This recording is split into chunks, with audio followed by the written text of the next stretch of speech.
at Lunch. You are looking live. Live at Lunch. Live at Lunch with Ott and Hanny on 104.5 ESPN, Baton Rouge. What the hell's going on out here? Now, here's Jimmy Ott and Charles Hannegriff. For some reason or another, you sound a little taller on radio. Is it live?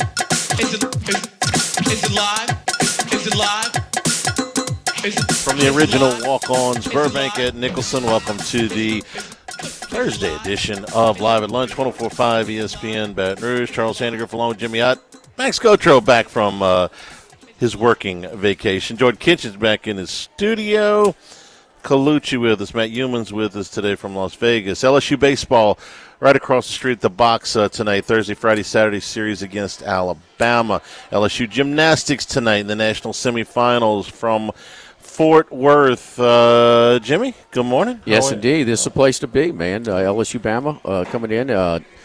LSU trying to rebound from getting swept in Auburn last week, and so they need this against the number 11 RPI team in the country. So Thursday, Friday, Saturday, weather's good. I mean, if you can't score a ticket, you can just watch the game right here at Walk-On. So should be a lot of fun for kind of a hot ticket this weekend for the LSU-Alabama series. It is. I know. I'll be in the building tonight. There you go. Gonna go catch a game from the. I'm going to watch it from the stands tonight. Looking forward to enjoying the game this afternoon. We'll have more on that later on in the show. But the news came about an hour ago, maybe a little over an hour ago, out of ESPN that Lee Corso will be retiring from game day after the first game of the 2025 season. Corso has been on the show since 1987.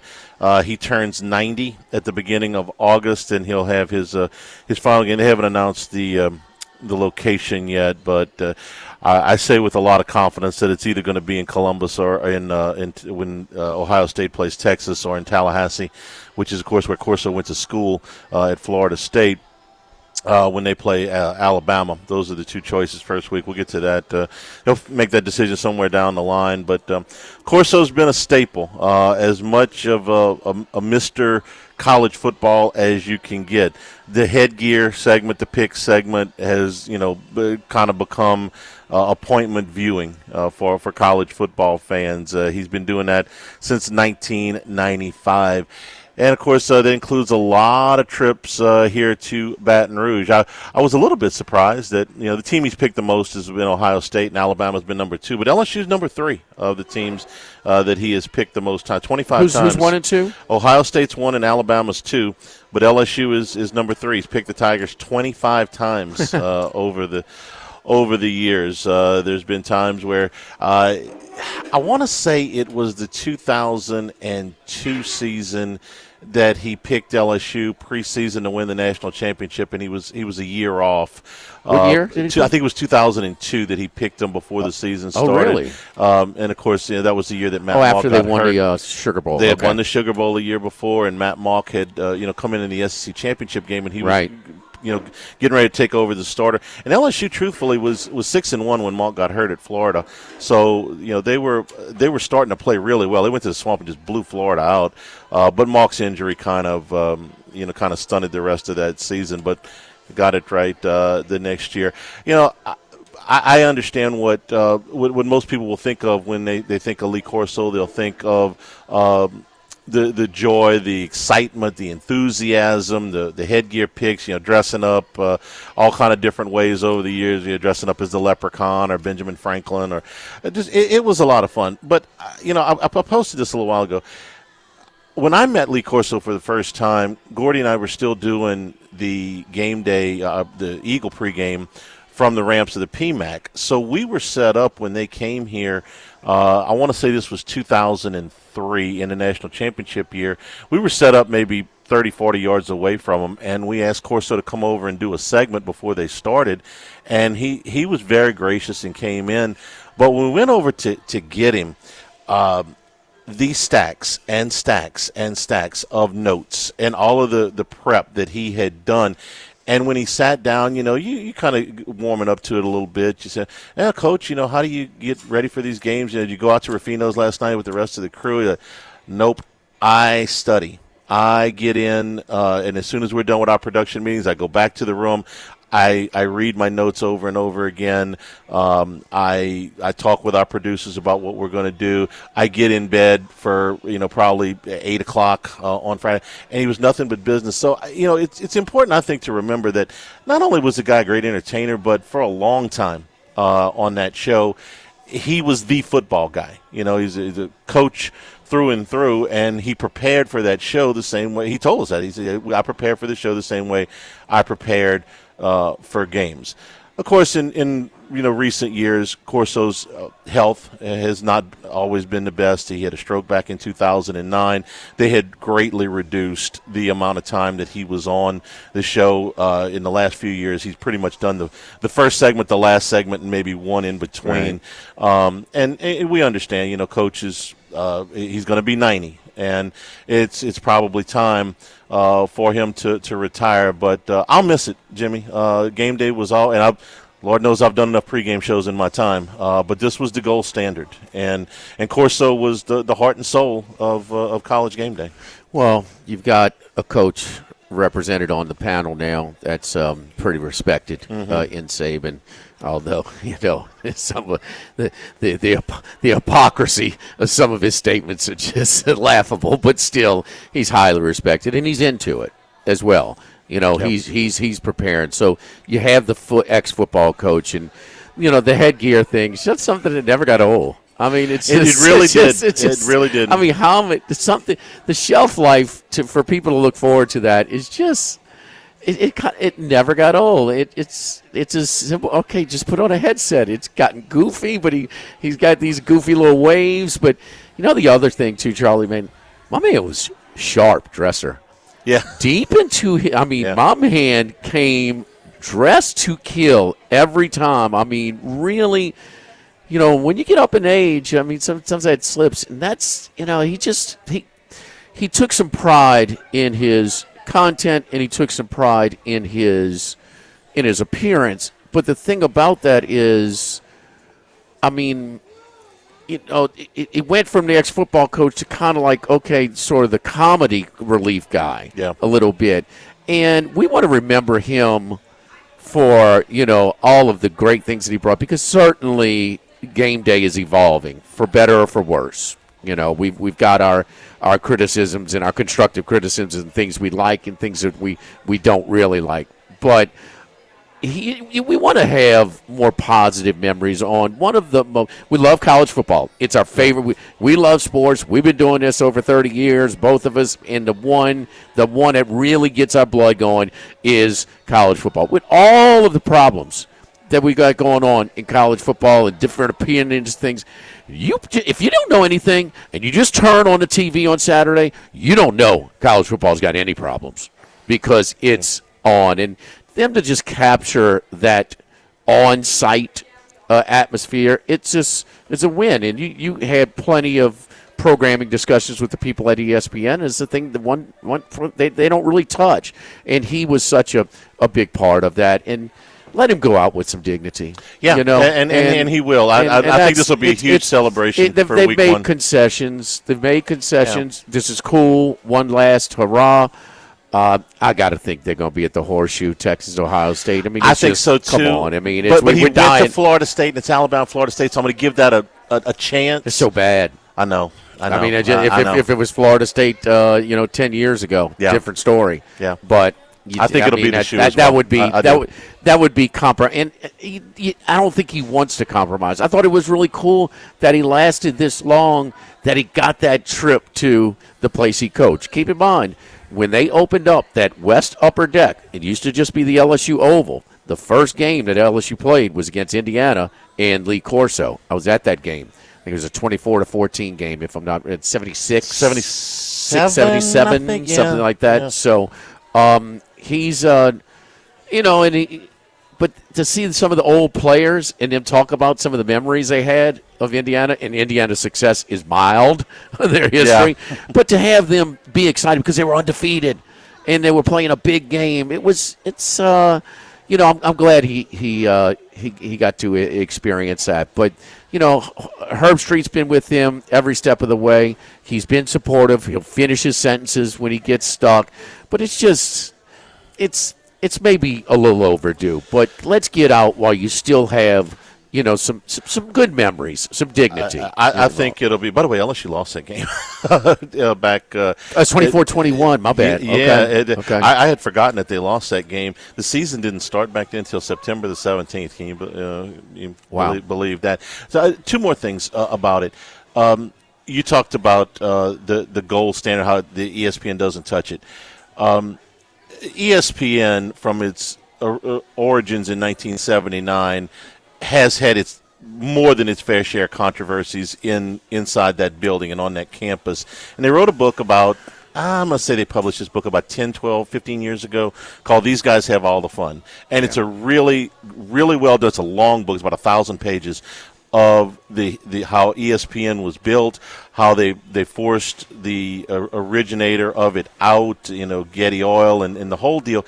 And then they went through every situation in every show and everything that ESPN had done from 1979 to about 2010. And you read about all of the evolving and all of the problems that they had behind the scenes and the sexual harassment case and everything.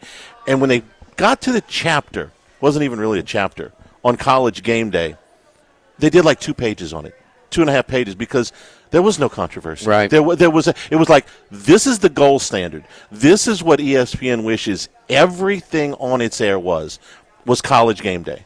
It was the absolute pinnacle of everything that they did, and still is, in my opinion. It's still, even though it's different, it's still the best thing that they do. Outside of the games themselves, of course. And then the second thing is with the headgear. The best things that happen in broadcasting happen organically. Okay, that's, in my opinion, why it really hasn't gotten old. If some producer had said, "Hey, we're going to do this. We're going to put a mascot head on Coach Corso every week, and everybody's going to love it, and that's going to be our new tradition," it probably wouldn't have worked. It worked because Corso thought of it and did it off the cuff one time without possibly realizing how big it would become, to doing it one time to saying, man, you got to do this every week because everybody's coming to see this. It happened organically, and that's how the best things in our business usually come about. You don't think that what they're going to do with this tradition? Because I think it's pretty damn obvious. McAfee? Absolutely. Yeah. He could do it. And he's the guy that interacts with the crowd. Yes. It's a little overdone at times, but he's going to be the one. You're not. Saban's not doing that. Saban's not doing it. I was wondering if are they going to keep doing it? No. You could say. I think it's. I don't know. It's if I was sitting in that meeting, you go, "Do you want McAfee to do this? And is it going to?" If I'm calling the shots, McAfee's doing it. Yeah, or is it just hey, this, or do we retire this with Corso? Was this his thing and just? If you're making that decision, what would you do? I think it's a tough call. I don't. I honestly, I might retire it with him. It's okay. He did it for a gazillion years. Yeah. I mean, it's not an insult to Corso. No, this is the guy that interacts with the crowds. It's actually honoring him to keep it going. Yes. I mean, I think he would. He may even pass that. On some past the headgear. Yeah. I mean, it just. It's. Listen, there's a lot of missteps, I think, with McAfee's involvement or kind of overpowering sort of his role in this one. But if there's anything that this guy fits, it's this. No, I think you're right. And you call it Lee Corso's headgear picks, long after he leaves the show. Yeah. You can always keep his name on it. And, you're probably right on that one. I mean, when we were, close it out, the Corso's. Max, your thoughts? I would – look, it's such an iconic thing. I mean, even the kids, I feel like, it kind of are introduced to college football. Non-football fans. Like you see, it's so somehow like stupid. If you were dropped in from Europe and you were watching this, you would wonder what in the world was going on. But it's great. I hope they keep it.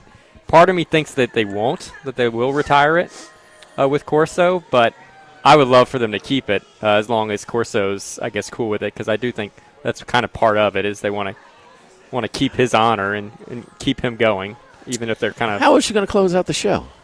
I mean, they'll still do the picks. I'm just wondering. Okay, yeah, they're going to do the picks, and you're going to have the biggest game. Well, Herb Street's doing it, so he can't even pick it. Yeah, you talked me into it. Yeah, it was pretty easy to talk me into it. Yeah, you call it Lee Corso's headgear picks, and then you put the tiger head or the Buckeye head or whatever on McAfee. Yeah, McAfee can jump around like a buffoon. I mean, he loves doing that. I mean, he takes his shirt off. He does. I mean, he knows whatever. I mean, he does that deal where he'll start doing the cheer for the home team and then flip on the visiting team. Oh no, this is for all the things that he does that people have really strong opinions, pro or con. This is a natural for him. Yeah, this is in his wheelhouse. I would have to agree with that. We're here at the original walk-ons. Come over before the baseball place, game man. Yeah, LSU, Bama, Thursday, Friday, and Saturday over here at walk-ons. We got some good Major League Baseball games going on. Justin Thomas, one of Max's picks, is his first pick. He is the leader right now at 6 under. He's on the turn. So on pace for 59. I don't think he'll quite get that, but maybe 9 or 10 under. We will have to see. And as I see, he tees off into the creek.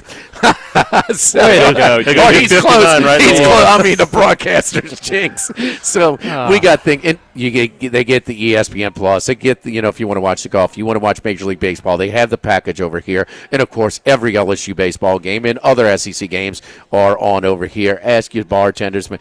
Great weather right now. The patio, it's been packed as I drive by each and every day. So looking forward to LSU and Bama this weekend, Thursday, Friday, Saturday. Come on by over here to the original walk-ons within steps of Alec Box Stadium. Live at the original walk-ons, live at Lunch 104.5 ESPN Baton Rouge.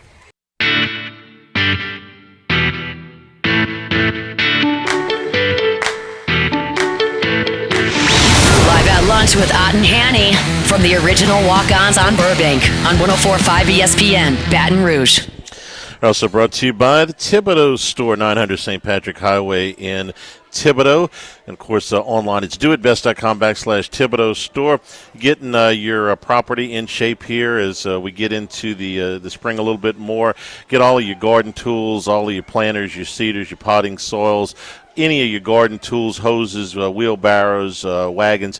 Get all of that at the Thibodaux Store. And a lot of these things are available for delivery. And on the website, daily specials where you can save some money. Once you get the yard in shape, pick out a new grill, maybe a big green egg cooker. They've got those like Jimmy got and all of the accessories to go along with it. Cajun cookware that can be shipped directly to your door. It's all on hand at the Thibodaux Store. You're going fishing down the coast. Tons of fishing gear available there. Custom-made cypress furniture, crawfish, jambalaya, pots. You can get it all at the Thibodaux Store. Again, 900 St. Patrick Highway. It's an outdoor cook's dream, man. You don't think I won't be having a big green egg going Easter weekend. You betcha, baby.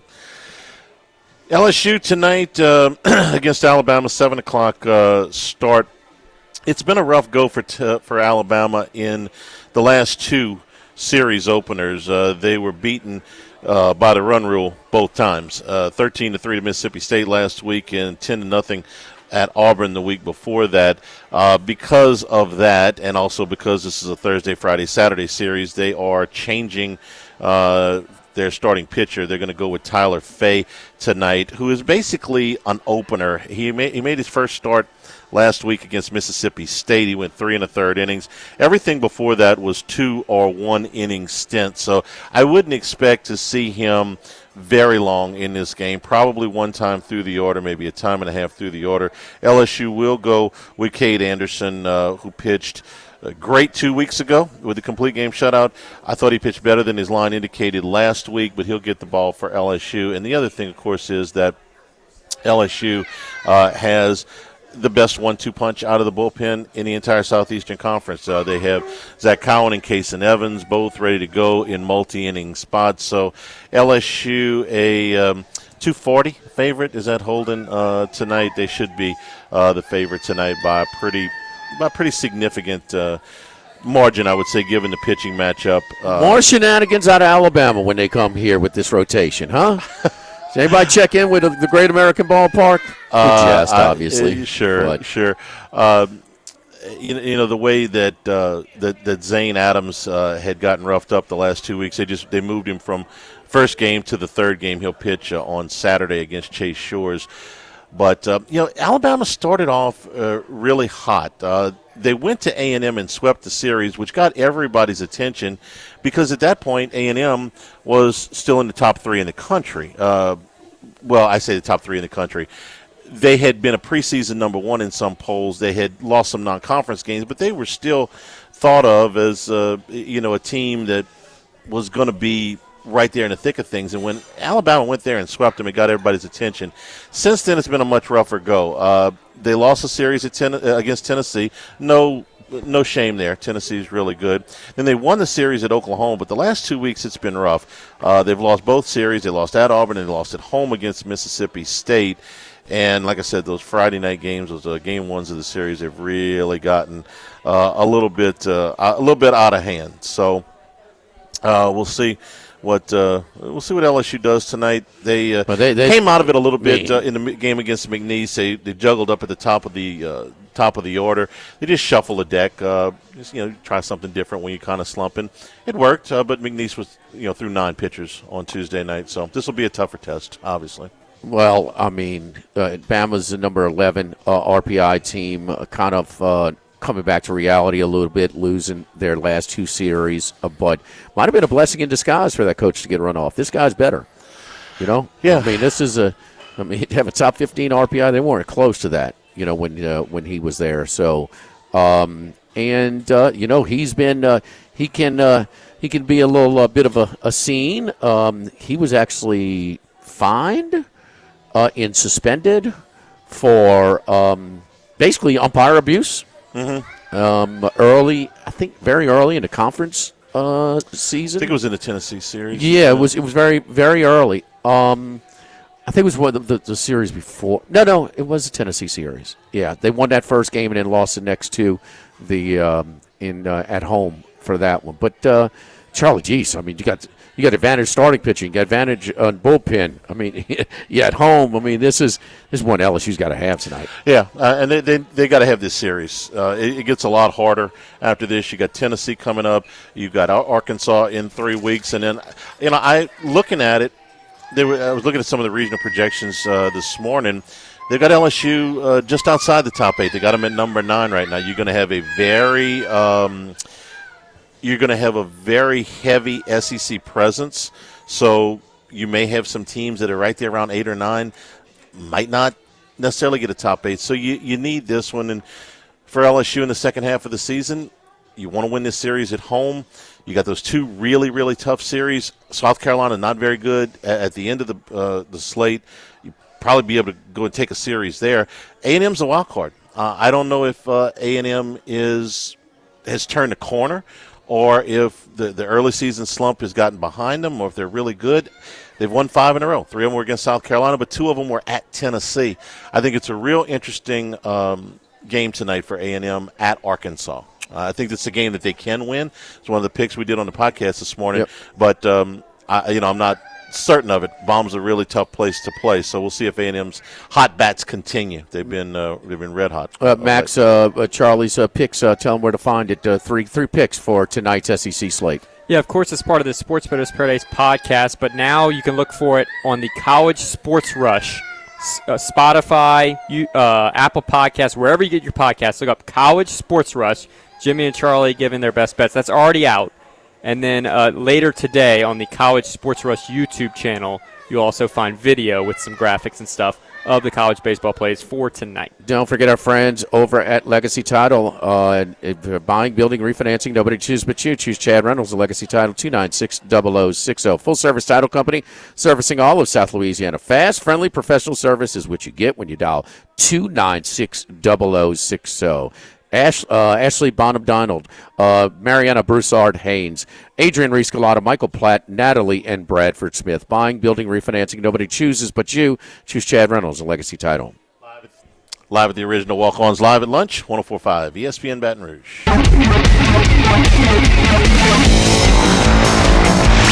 Live at lunch with Ott and Hanny from the original Walk-Ons on Burbank on 104.5 ESPN Baton Rouge.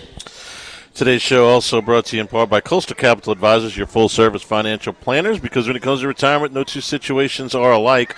Coastal Capital Advisors will work with you as well as your business partners and your tax professionals, your legal team to make sure all your retirement goals are achieved. And, they can do this. Doesn't matter what part of your life you're in, what your income is, what your age is. They'll tailor-make a plan for you, and it will work for you for a lifetime, I know, because that's what they've done for me. Contact Philip Fontenot and his staff, 337-981-1376, or online, coastalcapitaladv.com.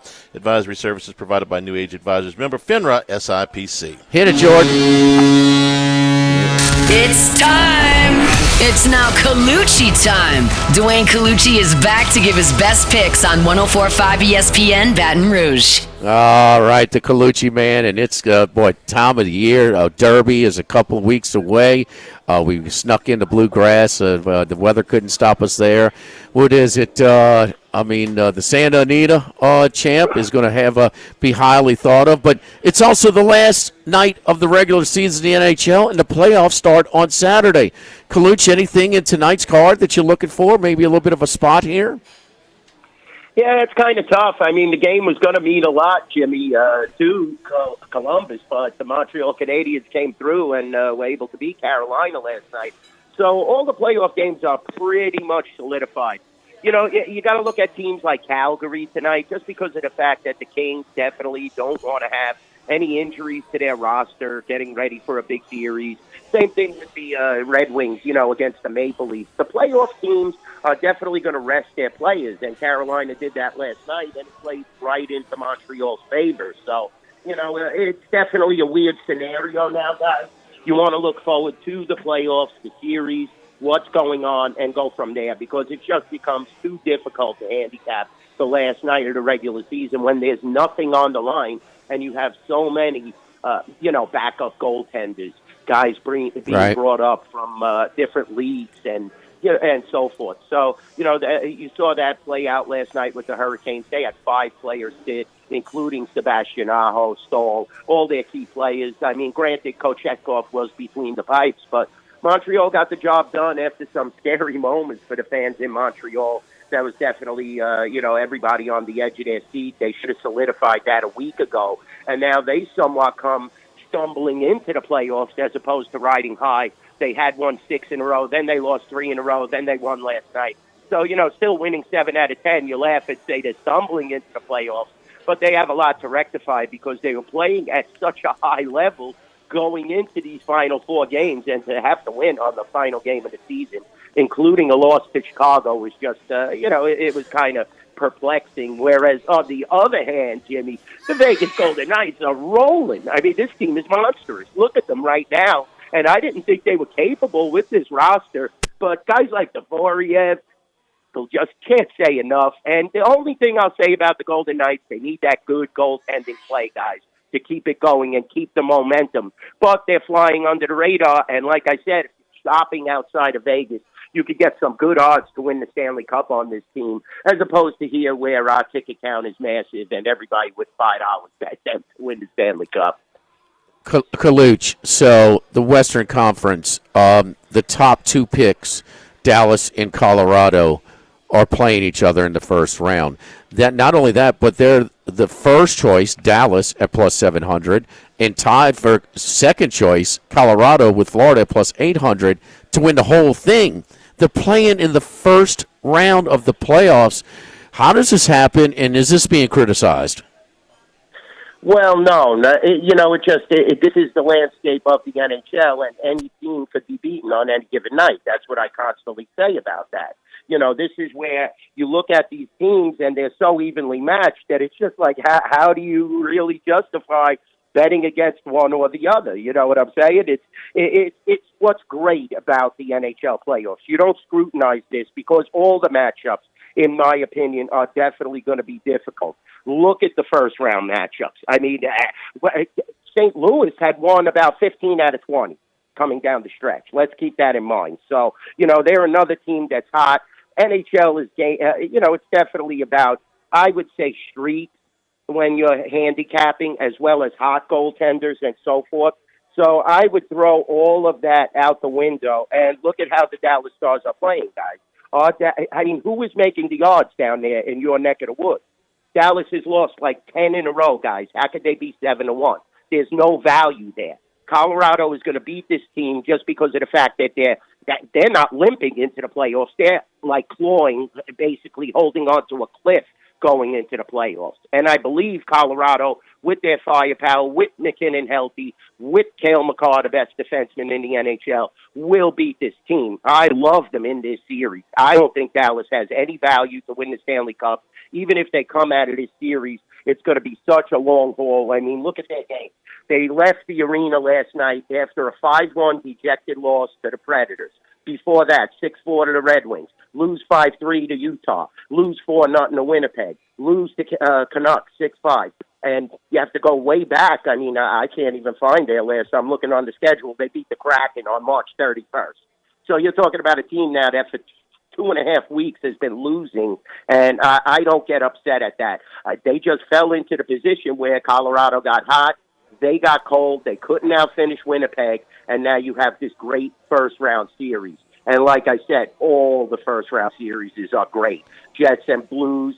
Golden Knights in my opinion, have a substantial advantage over the Wild. But the Kings and Oilers, look at the line on that. I mean, you're talking about the defending Western Conference champion Edmonton Oilers. It's -120 in that series. So the Kings are battle-tested as well. All those Western Conference matchups are very, very tight, guys. Keep that in mind. And even if you go to the Eastern Conference, the defending Stanley Cup champions, the Florida Panthers in the series, are only -120.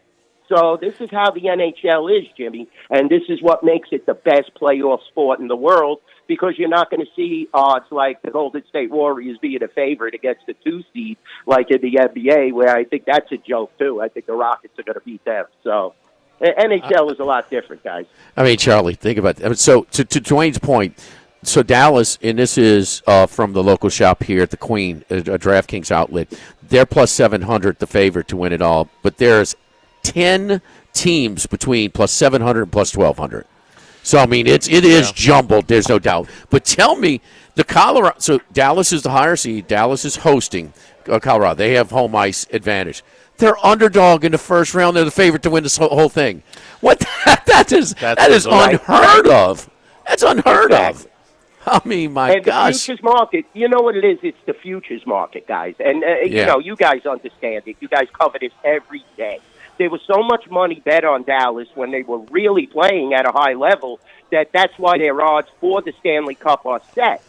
The NHL series prices are the now factor. That's who's hot now, who's playing at a high level now, how they're going into the playoffs. So you guys understand that. And that's why Dallas right now has their back against the wall, and they're going to be, up against it. They better rectify things very quickly. And, don't get me wrong, home ice could help that. A hot goaltender, Jake Ottinger, he's one of the best in the game. But this becomes very difficult to handicap at this time of the season, especially when you're touted so highly, like you said, Jimmy. All right, so a lot of these series are set, and they start on Saturday. Do you like anybody in the game ones or for the series of these opening 8 series? I know you already gave us Colorado.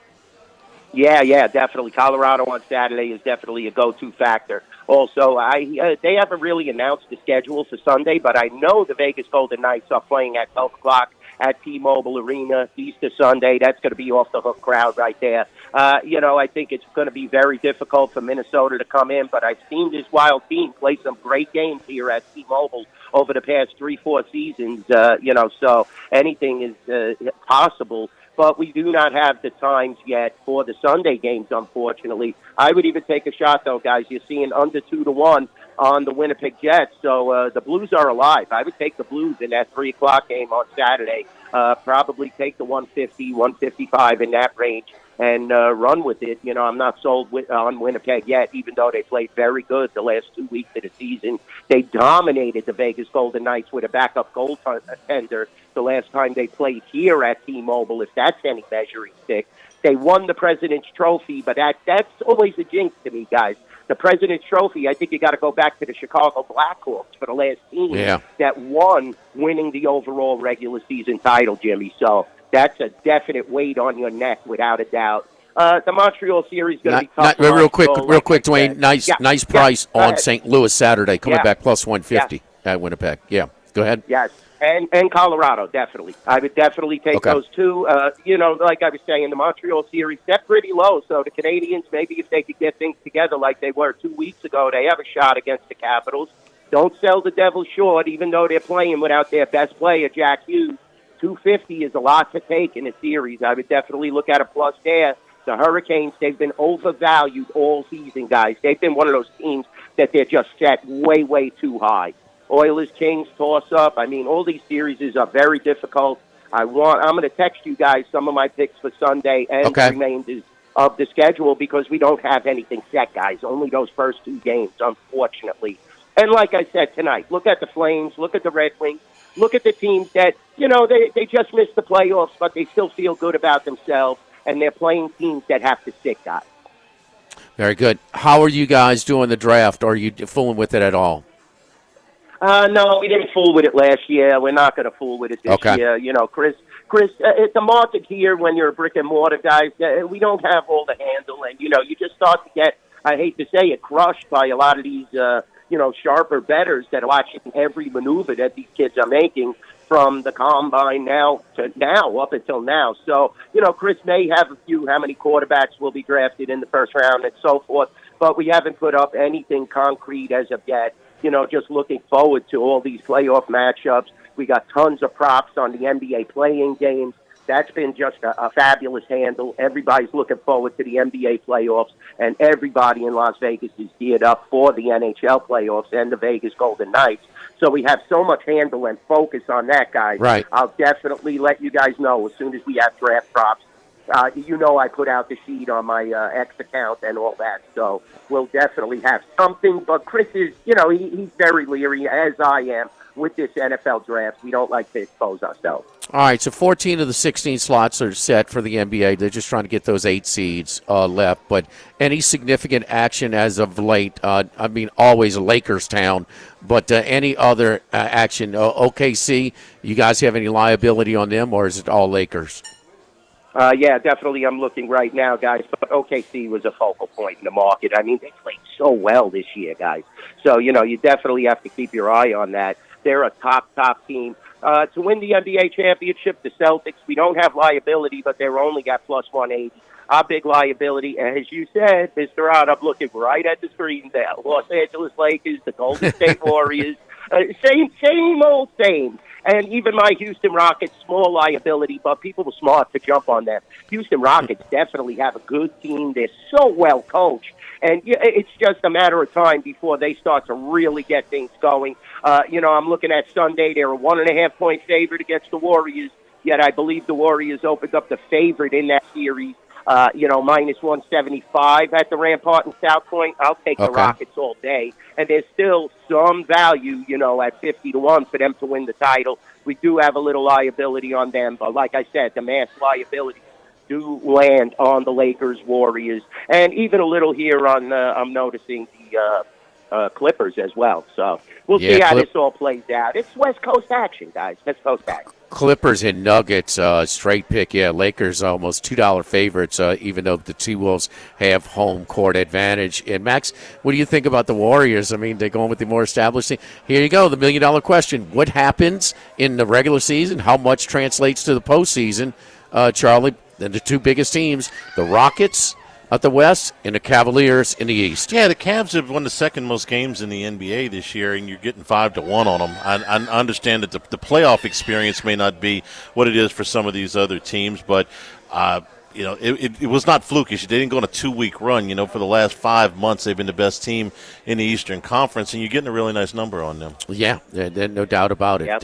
Look, 550 here, Charlie. 550. Okay, 550. You see now you can address Charlie. You addressed me as Mr. Odd earlier. You can address him as Mr. Hannegriff. It's okay. Mr. Hannegriff's the best. You said Mr. Hannegriff. I turn around and look for my father. Last week was one of the most fun shows, Jimmy, without a doubt. We missed you, but I refer to him as Hanny. We were going back talking about Hanny Time, the great show on Tuesdays that we need to bring back. I love you, Kaluch. That's perfect. Perfect. Yeah, so much fun because you were gone. I needed a good little break. Needed to go. I hear you. Watch a little. How was it? I mean, you're world travel. It was really cool, man. It was really cool. bless So you, man. you go to Nice, Antibes, Monte Carlo. You don't have a nice time. Well, you kind of just not trying. You don't know how to live, right? Yeah, man. Yes, indeed. Kaluch, you the best, man. Listen, text me over. Even the shows you're off, so I can relay some of these playoff hockey picks as we get into. We'll post them on Twitter as well at Jimmy Out 1045. Of course, at NY Bookie Dwayne is a must follow right now for the NHL postseason. It is a lot of fun. It's just amazing. The favorite is underdog in the opening series. That is unbelievable. Unbelievable. That tells you about the just the uncertainty and just how wide open it is. So for that, yeah, there's no predictability in this postseason. You're the best, Kaluch. We appreciate it. Kaluch time! We'll talk to you next week. I love you guys. Definitely. And we'll have some Derby picks as well, guys. Yes, indeed. Yes, indeed. We will talk on that in a week or two as well. Dwayne Kaluch, again, at NY Bookie Dwayne, a must follow right now. Don't forget our friends at United Community Bank, the local way to bank big, with locations from Baton Rouge to Golden Meadow. We've been serving the people of Southern Louisiana for over 50 years, including their newest branch at Burbank and Bluebonnet. United Community Bank. Our great team of bankers, Heath Meyer, Nicole Glover, Hunter Creed, David Campbell, David Henry, Prentice Wilkes. Again, United Community Bank member FDIC, equal housing lender. Live at the original Walk-Ons Live at Lunch, 104.5 ESPN Baton Rouge. Live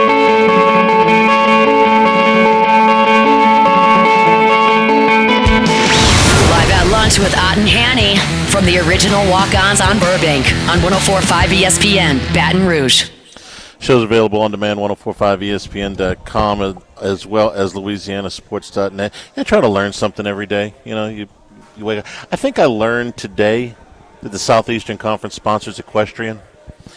I don't think I knew that before I walked in here because I'm watching. It's on one of the big screens on. I think that's SEC Network. The 4 teams in. I had to look this up. I didn't even. If you'd asked me this morning after I ate breakfast, say true or false, the Southeastern Conference sponsors equestrian. I think I would have said false, and I would have been wrong. 4 teams, equestrian. Okay, but Max, you probably know them, right? Do you want me to spoil the result? It's still on. I don't think anybody cares who wins. The 4 seed beat the 3 seed. The 4 seed beat quite an upset. Okay, so if you had to guess, well, you can't guess. I wouldn't have guessed that South Carolina had equestrian. They do. I wouldn't have guessed that Auburn had equestrian. They do. Georgia, Texas A&M, I guess I would have guessed. Sure. But Texas doesn't have an equestrian team. So I learned something new today. I knew that there were some sports that teams competing from the SEC that the league doesn't sponsor.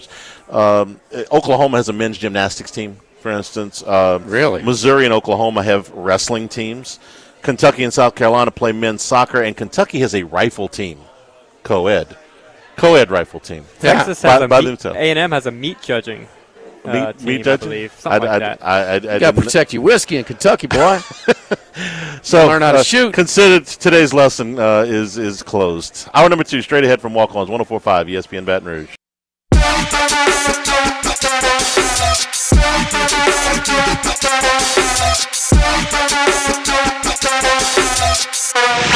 Live at Lunch with Ott and Hanny from the original Walk-Ons on Burbank on 104.5 ESPN Baton Rouge. All right, let's go out to Las Vegas. Hook it up with Matt Humans from VSiN. Matt, got a lot to catch up with you on. How you doing, bub? Hey, pretty good, man. What are we talking today? Tennis? No, but equestrian last segment.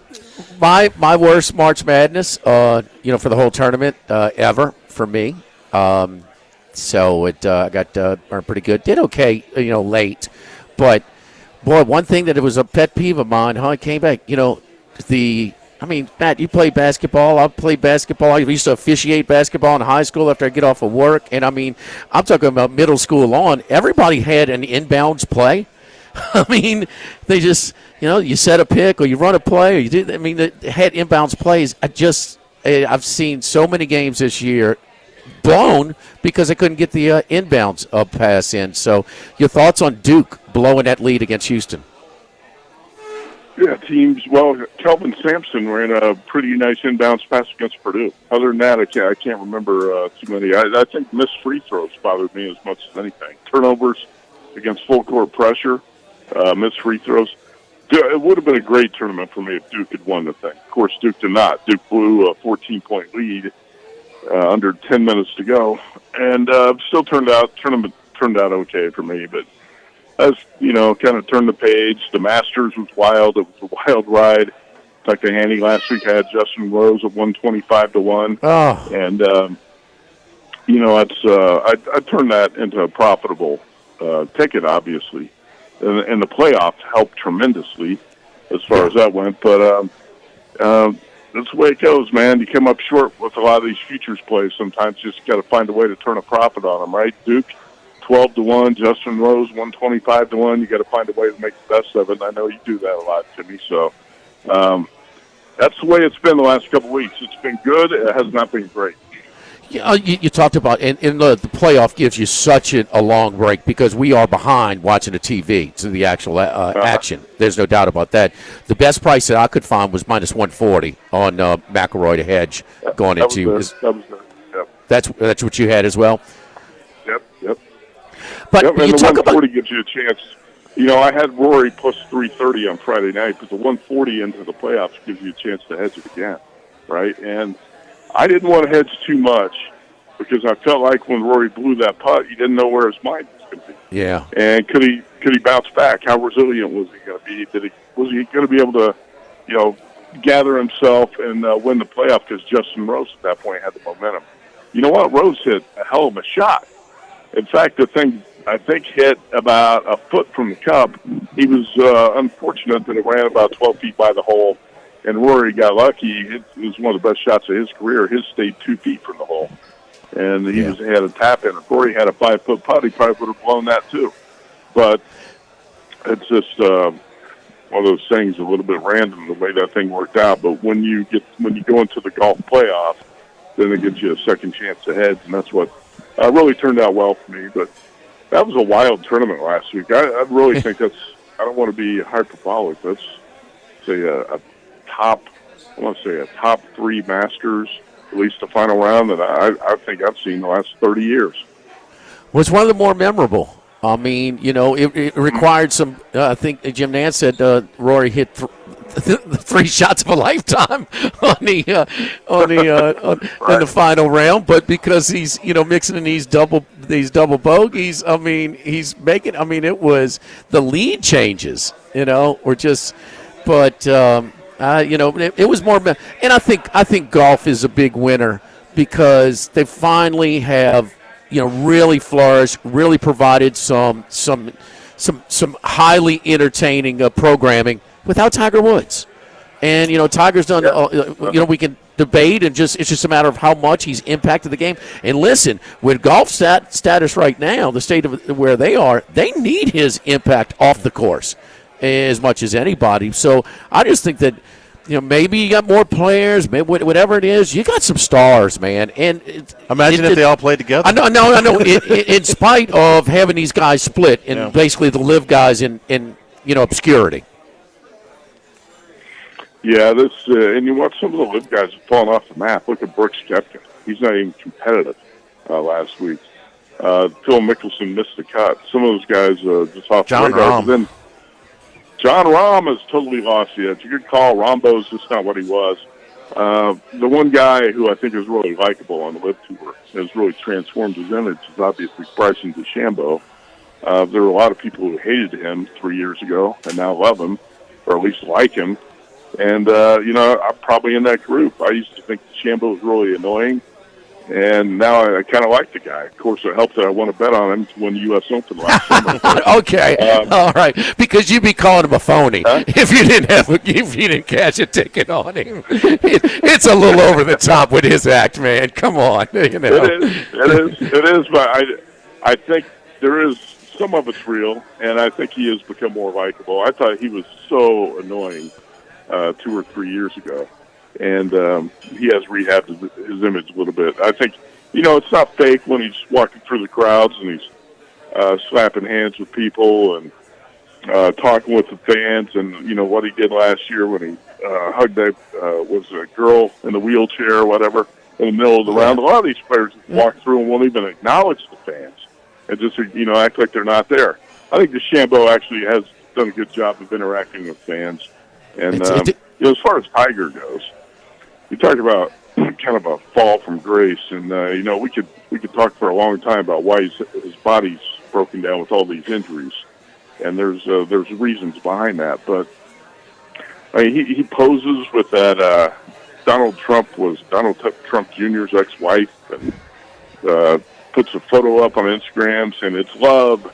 And this guy has turned into a clown. He is, now.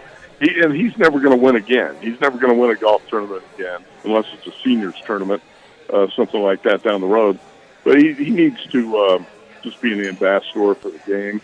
I think what they're doing with that Tuesday night golf league is okay, even though I really don't like watching it. But you're right, golf is going to be okay. Even when they'll eventually get the guys back from LIV and everybody's going to play on the same tour. I think golf's going to be okay. And like you said, there are stars now. There's a lot of players out there who don't really need Tiger anymore to boost the betting handle on these tournaments or in the majors. Well, the guy I miss is the mullet man. And he's another one that was, man, he was near the top. He was a star. Yeah. And we cashed some nice tickets on the mullet man, so I'll be, but still, man, he is, he's gone. I mean, there's nothing to, So. I had some real hopes that when Tiger entered I'm going to call them negotiations between the PGA Tour and LIV, that he would be the one guy that, whether you like him or don't, everybody listens to him. No, he's respected. Yes. Yes. And I thought that it would greatly hasten the remerger of the two tours, and that hasn't happened, and it's given me a little bit of pause as to exactly this was supposed to be done 16 months ago and still is lingering. I had hoped that his presence would have sped that along, and that maybe he's not to draw a golf term. Maybe he's not committed to it, Charlie. I can't blame it on him. There's plenty of blame to go around. I'm not a big fan of the current but he commissioner. can help get some things done, and he's tried. But for whatever reason, they don't seem to be moving in the direction. It's about this time every year where we say, this draft seems a little bit trickier than we think, but come this weekend or early next week, we're going to jump on a few. Where are you at right now as far as your draft? Do you have any bets that you've made already, or just some thoughts and some angles? Yeah, we talked about this on this show a little bit last week. I think I only had one play at that point. I think I've got 7 right now, 7 draft bets. But this could be trickier, and it is trickier now because the draft market's drying up. The prop market. So many books are just gun shy to put up stuff. There used to be, everyone was excited about the draft. Didn't matter what sports book it was. You could find draft position props and everything all over the board. You really got to look hard now to find stuff outside of DraftKings and FanDuel, which still do a good job of putting up a lot of NFL draft stuff. Good luck. You're not going to find much out there. Caesars, William Hill's got a little bit. But I talked to the guys at the Westgate Superbook at Circa. They don't want to put up squat.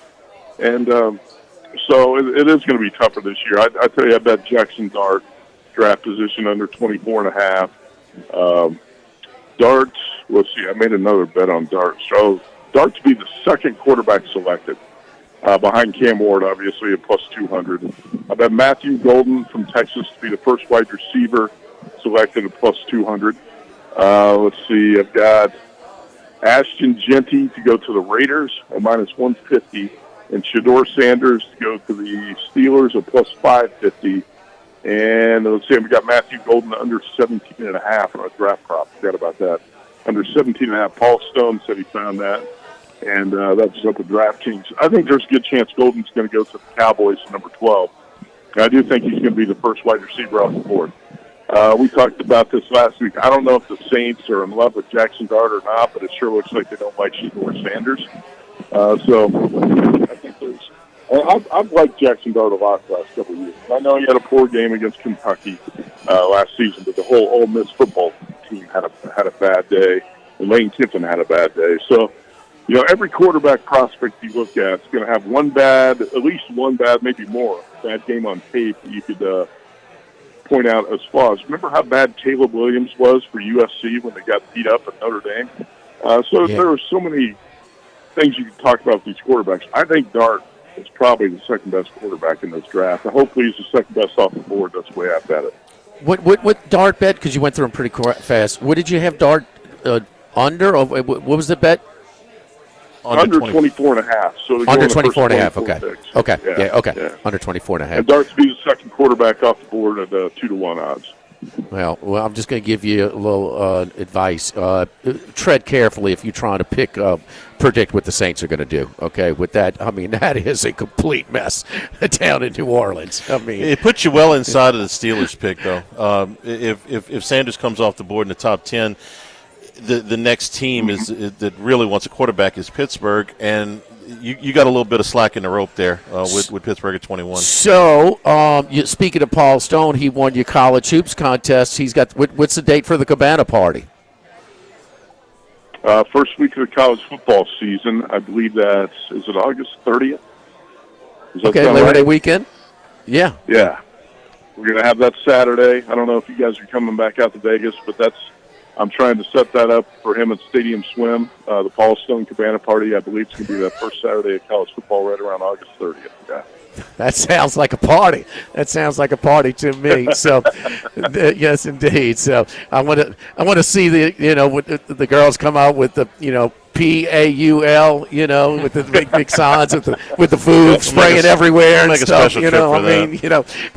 We'll be done with his tab in 30 minutes. So it's good. You bring back that play too, Matt. And another thing, and I hate to sound like the old man of basketball, but man, when your team is inbounding the ball under your goal, well, you play zone for that reason. So you don't you force them to put the entry pass away from the outside the lane. So, but hey, look, Painter and Purdue are not the only team that just plays man under their own goal.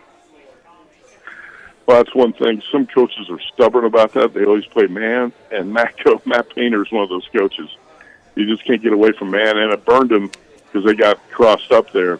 And it was a nice play by Kelvin Sampson, but it was a big screw up on Purdue defensively. But I'm doing the show this afternoon, Follow the Money Show. Mitch and Paul are on vacation, and we got a guy from the field of 68 coming on to talk about the transfer portal and all the movement in college basketball, because I really think if you're going to bet the College Basketball Futures Board, you're going to have to jump on some of this stuff now before people realize what's going on. There's a lot of movement, and I'm trying to figure out what's going on with Darian Williams at Texas Tech, because Tech looks really strong.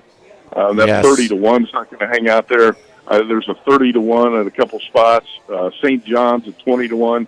Those are a couple bets I have made, but you really got to stay on top of this. It's crazy how many players are moving, and I think it's going to be hard to find sleepers because we've been talking about Cinderella, being kind of knocked out of the tournament early. It's going to be. I think it's going to be harder to find the long shot teams. And you're going to have to look in the, somewhere in the 15 to 40 to 1 range is where you're going to find your value now in college basketball. Did I read this right? Baylor's down to 0 scholarship players right now? Yeah. Wow. Yeah, Chad Baker Mazzara, by the way, in the portal. He will be 26 next year, and he is 26 years old. He's still my good, and but he's maturing gracefully. So I've asked, is there such a thing as eligibility requirements anymore? He's the oldest and the dumbest player in college basketball.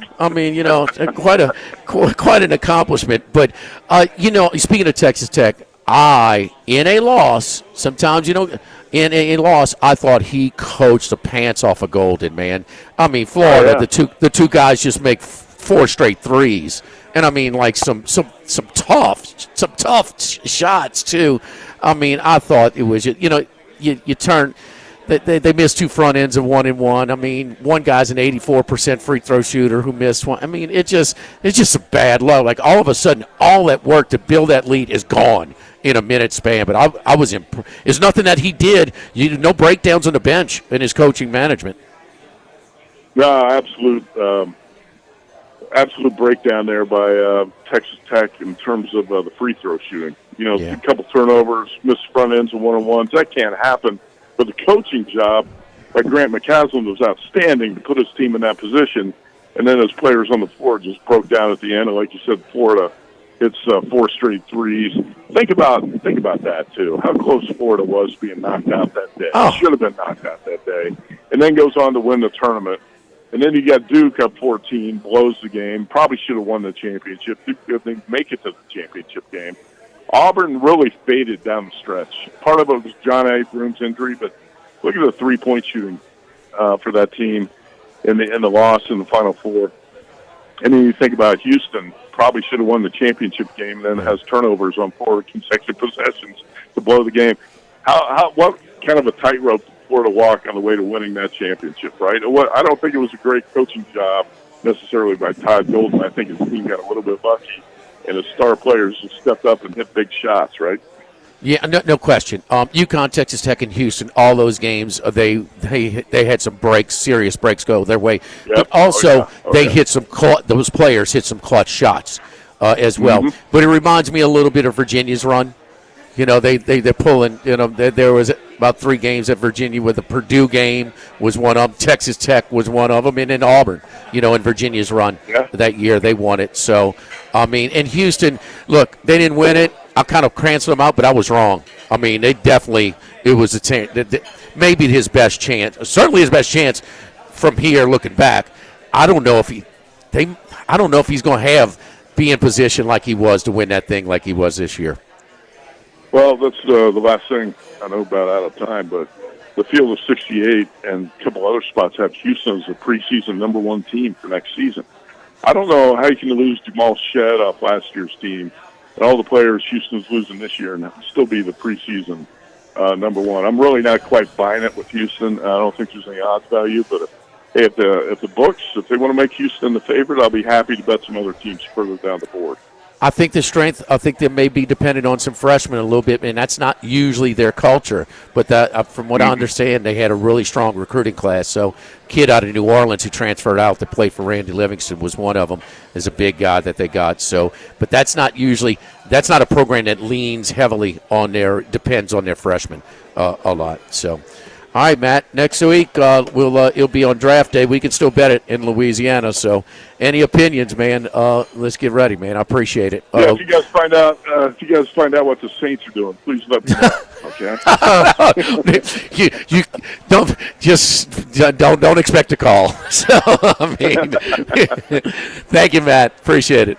Okay, you bet. Thanks. Don't forget our friends at Relief Windows for windows, doors, siding, and shutters. Top quality windows, doors, siding, and interior shutters. Exceptional customer service that I can speak firsthand for that. There is no doubt about that, man. They're very professional. Come in, evaluate your situation, put together a computer rendering, kind of gets you like this, you don't like this, and kind of modify it to your liking. Schedule the installment, let you know when the materials are in, and man, when they tell you they're going to be there at a certain time, they're there at that certain time with a courtesy call on the way. Just really, really blown away with the products, but also the service as well. And speaking about their shutters, the now offering at Relief Windows interior louvered shutters. Interior window shutters from Relief Windows. Superior quality, increased home insulation. Plus, our custom-made shutters are installed by our team, ensuring a beautiful product and easy process from start to finish. You may talk about a nice looking touch in your home. The louvered shutters, the interior louvered shutters. 288-8138, Relief Windows, reliefwindows.com. Live at the original walk-ons, live at lunch, 104.5 ESPN Baton Rouge.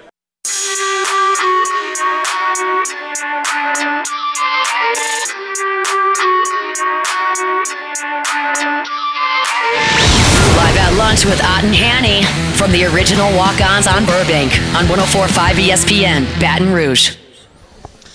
Back here at the original walk-ons, live at lunch. And I know Matt was joking when he said, tell us what the Saints are going to do. But when they have that press conference next week, and they're not going to tell you what they're doing, obviously, but that should be one of the more interesting press gatherings in a while in New Orleans, because they're going to have to explain the whole Derek Carr thing from their point of view.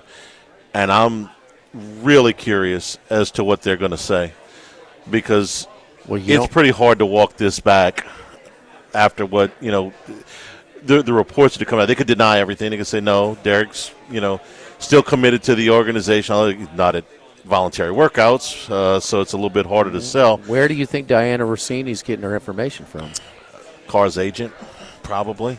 Oh, I think she's getting it from Saints. Okay. Well, I think she's getting it from both, but yeah. Well, wait, but why would Carr's agent give her incriminating information? No, I don't think that part. I think the part about him wanting to explore trade possibilities came out of his camp. No, not the not the other part. The faking the injury, basically. Yeah, no, I think that's definitely out of Saints camp. Okay, so for sure.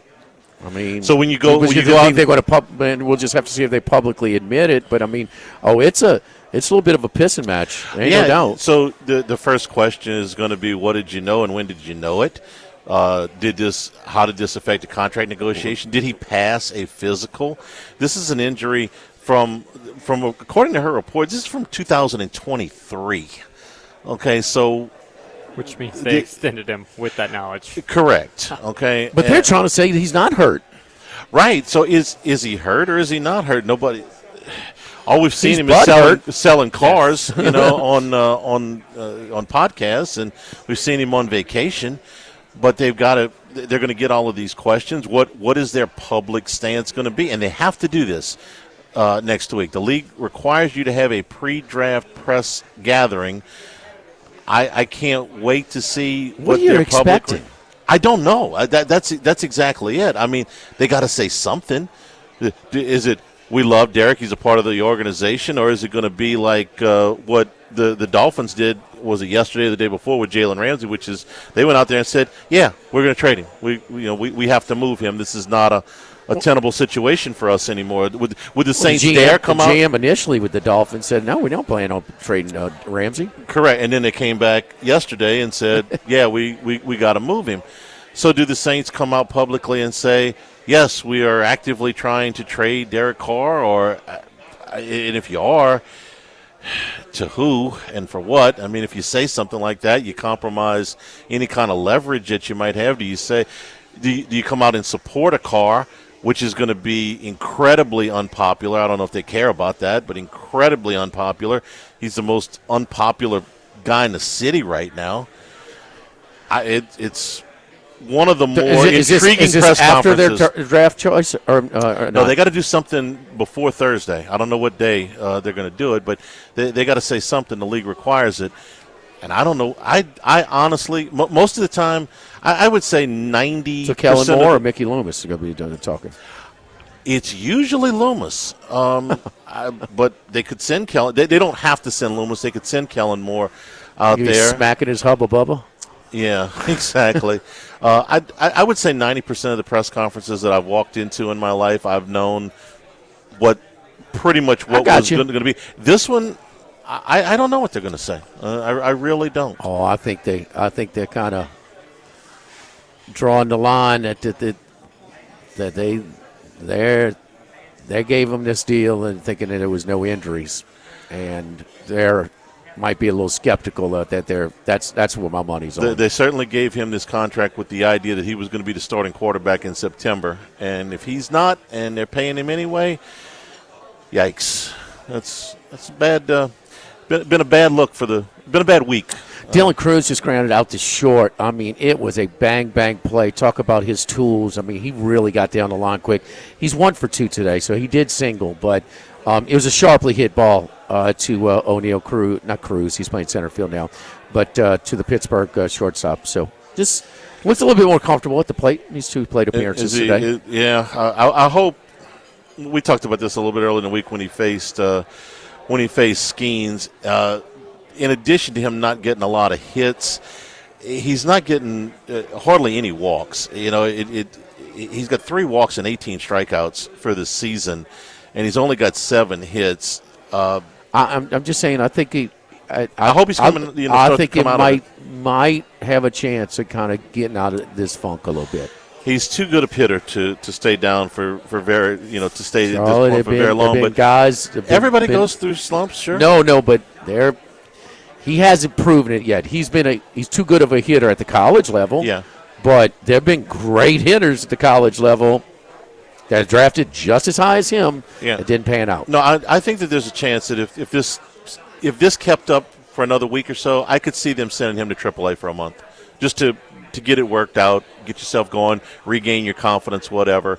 If this continues, they have to. Yeah. So I hope he comes out of it. Yeah, I don't think there's any doubt they have to send him down if it continues. I'm saying that I'm seeing some signs that seeing a little bit higher quality at bats right now. So don't forget our friends at Total Maintenance. I mean, man, Total Maintenance came over and did my $79 AC cleaning check. I mean, it's normally $179. It's just $79, and I had to adjust my thermostat because it's operating more efficiently. They showed me the before and after. It is just so dirty. It's just, if they're around where you cut the grass, they're going to get dirty, going to get clogged. It's just stressing. Got to allow these units to breathe.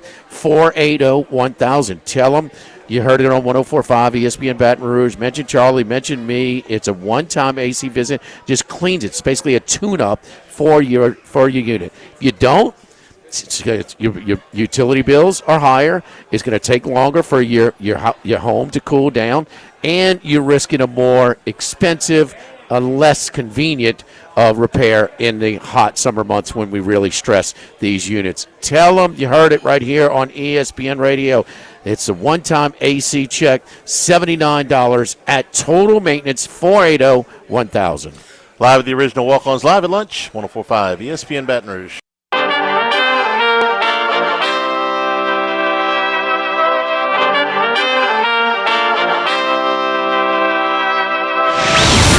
Lunch with Ott and Hanny from the original Walk-Ons on Burbank on 104.5 ESPN, Baton Rouge. Today's show also brought to you in part by Louisiana Health and Injury Centers, helping you deal with pain. Dr. Michael Goff and his staff get you to feeling better. If you've got back pain, you got neck pain, you got things that are keeping you from getting around as well as you'd like, or maybe costing you a good night's sleep. Let them get you into a program that's going to target those problem areas and get you to feeling better.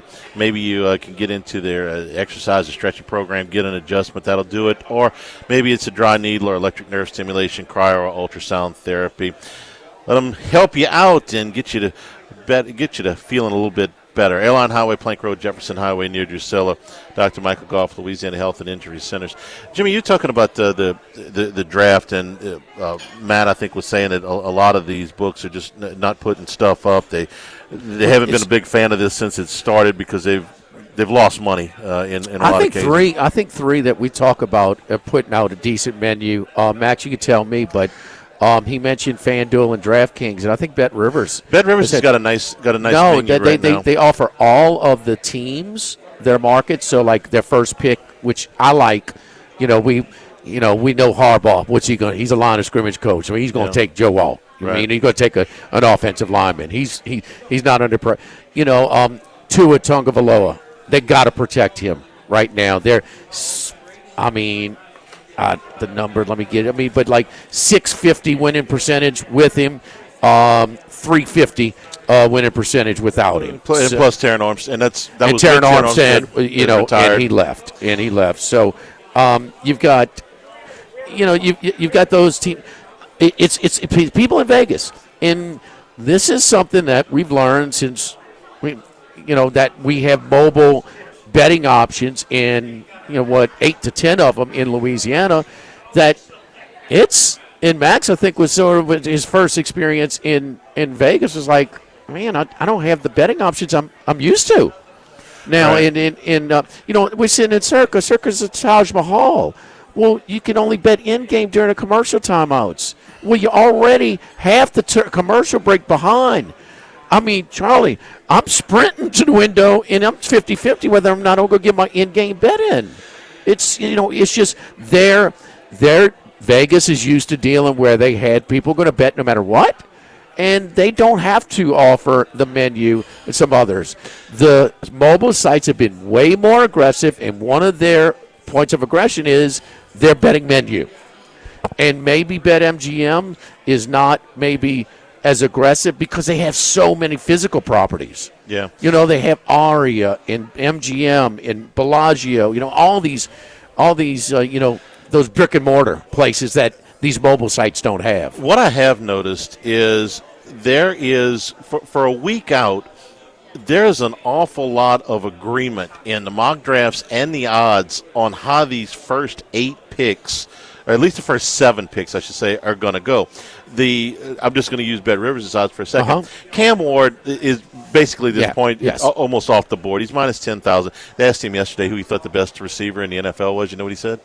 Calvin Ridley. I think that means he's going to the Titans. I would say. He goes, well, you know, Chase and Jefferson, but Calvin Ridley. You know what? It's good for you, man. Wait something, you know. At least he's playing the game. I respect his path. You know, everybody said, man, Cam Ward's getting all this money in Miami.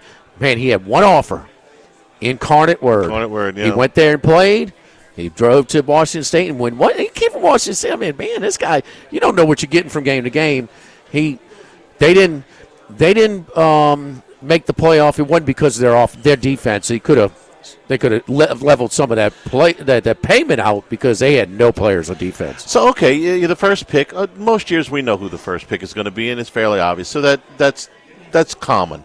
The second pick, though, Travis Hunter, is minus 590. The next one is plus 400. So you got a huge discrepancy there. Third pick was minus 340 when I put it out Monday. Okay, yeah. And so it's already minus 590. The third overall pick to be Abdul Carter is minus 335. And the next highest is Travis Hunter, who's at plus 350. He's probably going to be off the board. Will Campbell is a huge favorite to be the fourth overall pick. He's only minus 225, but the next number is all the way up at plus 550.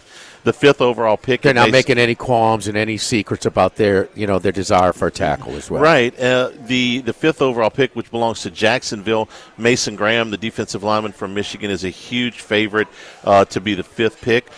He's minus 143, but when I say huge favorite, the next best odds are plus Who's got the fifth pick? Jacksonville. Yeah. That would be a great defensive front. On the interior. And has not that in the NFL in football? I mean, you mimic every industry. You mimic success, but having building a good, strong defensive line been a nice blueprint. It helps, believe me. Ashton Genty, the running back from Boise State, is a huge favorite to be the sixth overall pick, going to Las Vegas. That's the one where I'm not. Is Pete Carroll one player away? That's when you take that's when you take your running back. That's the most natural position. That's the quickest turnaround. I mean, they're the closest thing I've seen to the Saints, which is they are operating as if time is a sense of urgency, if you will, that they think they've got more roster than they do because they've hired a coach in his 70s.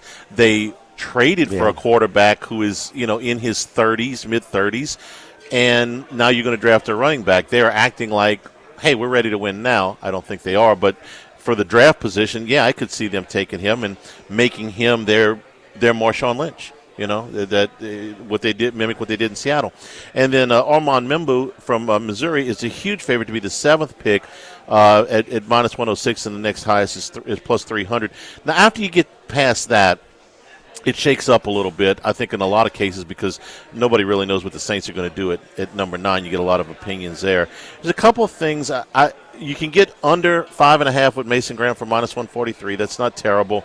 Marion Hampton, who's probably going to be the second running back off the board, you can get him under 19.5 at plus money, plus 205. Broncos pick 20? They pick 20, and we know that if Sean Payton thinks that a player is going to go move up a couple picks. It could move up a couple of picks. Yep. And the other team, I think, if Genty comes off the board at 6, I could see the Dallas Cowboys at 12 taking a Marion Hampton.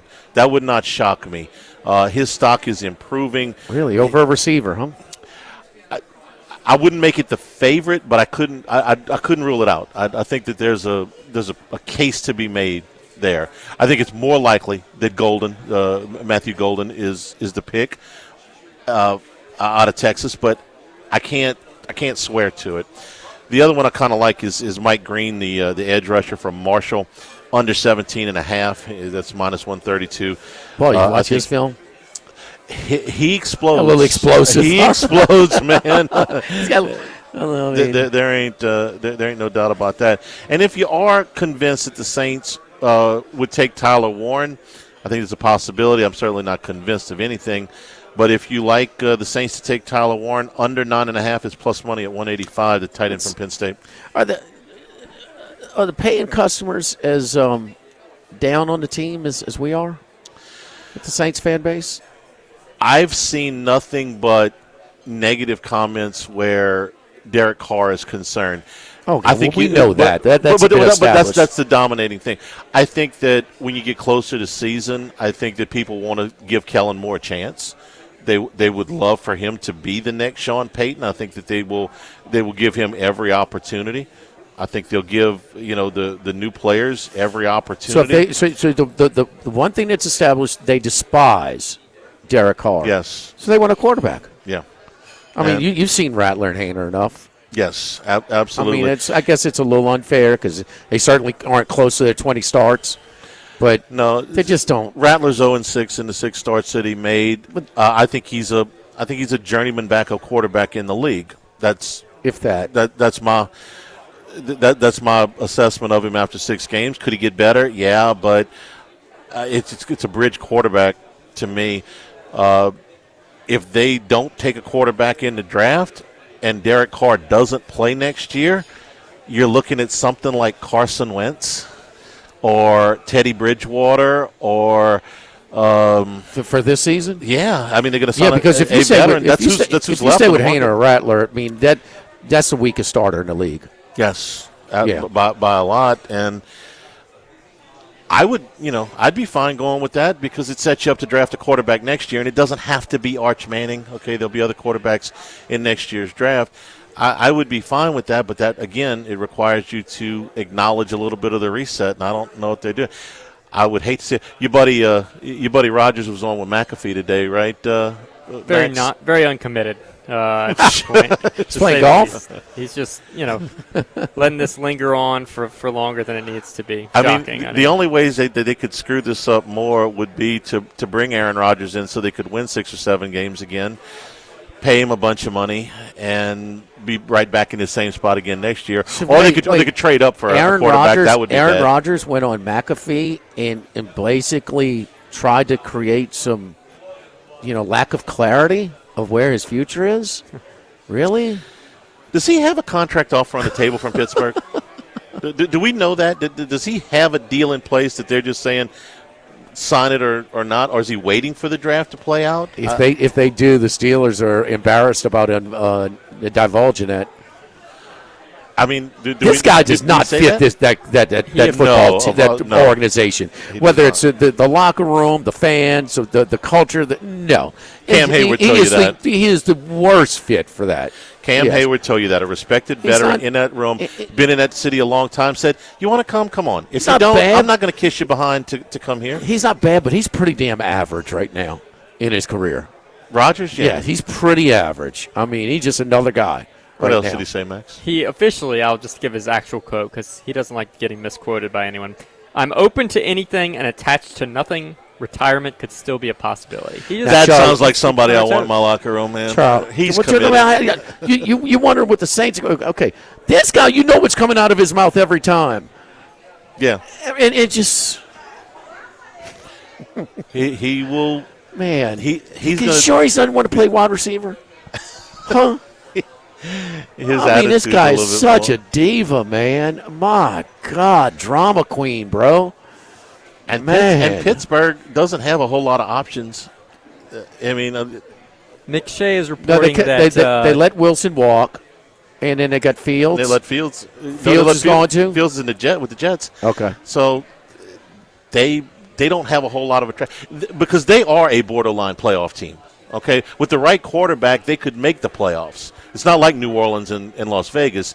Pittsburgh actually has a ready-made roster and a proven coach that if they had a quarterback, they could make the playoffs. Todd McShay has mentioned that he has heard that Mike Tomlin likes Shedeur Sanders. Whether he gets that far, whether they trade up to get him, we'll see. But Supreme Rice at SupremeRice.com. Not only are you supporting Louisiana farmers who are looking out for future Louisiana rice farmers, so It's why we started with the gumbo and the jambalaya and things like that, because rice dressing, because we were resourceful in Louisiana. But, man, that parboiled rice, it's available at wherever you usually shop for your supreme rice, and it is great. It's a different level rice, man. Get that restaurant quality rice when boiling at home. Finally found a secret. That's that parboiled rice from Supreme Rice. Live at the original Walk-Ons, live at lunch, 104.5 ESPN Baton Rouge.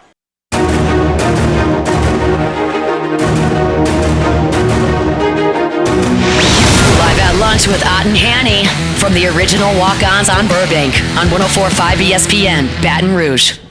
Justin Thomas on top of the leaderboard, 9 under through 16. Two-stroke lead over Scotty Scheffler and Russell Henley, Max's first pick. So good job there. Jordan Spieth, one of our consensus picks, he's 5 back at 4 under. Okay. I was just trying to get this.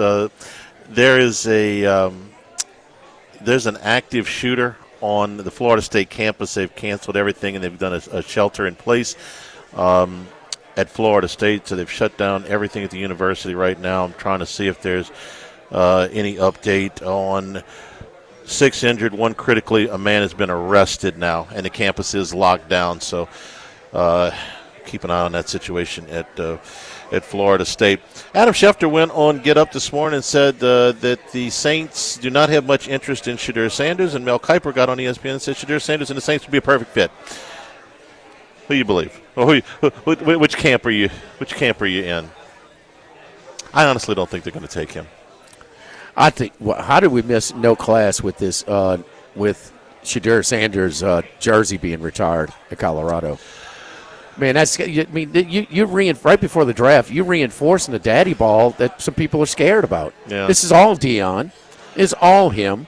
And, if you want to retire and first of all, you just wait to retire jerseys. But if you want to retire your Heisman Trophy winners jersey, that's one thing. But this is a quarterback. I mean, it's like Archie Manning's jersey being hung up in a Superdome. Never had a winning season.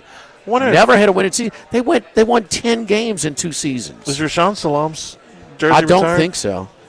I don't the think late, so. Late Rashawn Salam. Well, but then you go Darian Hagan. Yeah. Eric Bieniemy. I mean, some of the Cordell Stewart. How many big games did he win off their for Colorado? Yeah, somebody off one of their championships. I mean, not going having a losing record.